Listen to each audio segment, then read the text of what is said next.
Welcome to the Chicago Riverwalk and the Chicago River. The reason the city of Chicago exists today is because of the Chicago River. Back in the 1600s, European explorers paddled through this region and noted the strategic importance of the Chicago River to Lake Michigan, the lake behind me, which is part of the Great Lakes systems. After some canal construction and channelization, you could take a ship from the Atlantic Ocean all the way through the Great Lakes to Lake Michigan, to the Chicago River, and then eventually the Des Plaines River, Illinois River, Mississippi River, and out to the Gulf of Mexico. This strategic link made the city of Chicago an important area for shipping and trading. This once meandering marshy stream was transformed into one of the busiest shipping ports in the entire world. The first non-native settler in this region was a man named Jean-Baptiste Pointe de Sable.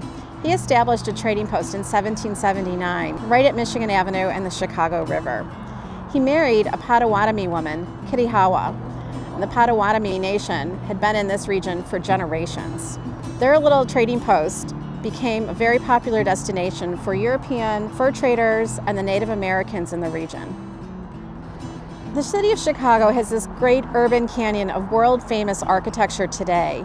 But back in the 1800s, most of the buildings along the Chicago River were for manufacturing and for shipping. They were warehouses, about 5 or 6 stories tall, like the buildings across the river from us now. We're on the Chicago Riverwalk today. It was part of Daniel Burnham and Edward Bennett's 1909 plan of Chicago to have a promenade along the river.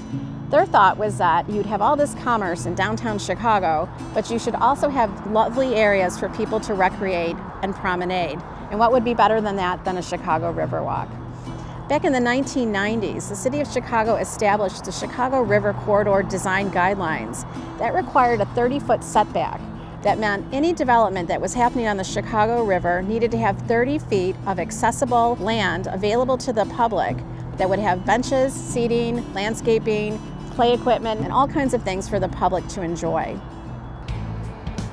The city of Chicago went to the United States Congress and got permission to build out into the Chicago River to create the Riverwalk that we have today. The Chicago River is a federally navigable waterway, and the Congress needed to approve the limits that were agreed upon with working with the stakeholders. We were allowed 20 feet underneath each bridge, 25 feet between each bridge, and the section of the confluence, we were allowed 50 feet between Lake Street and Franklin. The confluence is where the North Branch, South Branch, and main stem of the Chicago River all meet. The section of the Riverwalk between Lakeshore Drive and Michigan Avenue is part of the Rails to Trails program. This is the area that rail used to come right up to the river, and then goods could be exchanged between boats and the rail cars.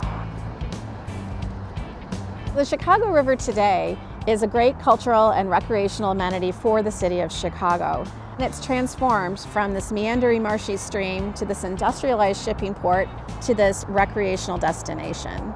There's a concession program, there's lots of beautiful landscaping, lots of public seating to enjoy great views of the river and our world-famous architecture.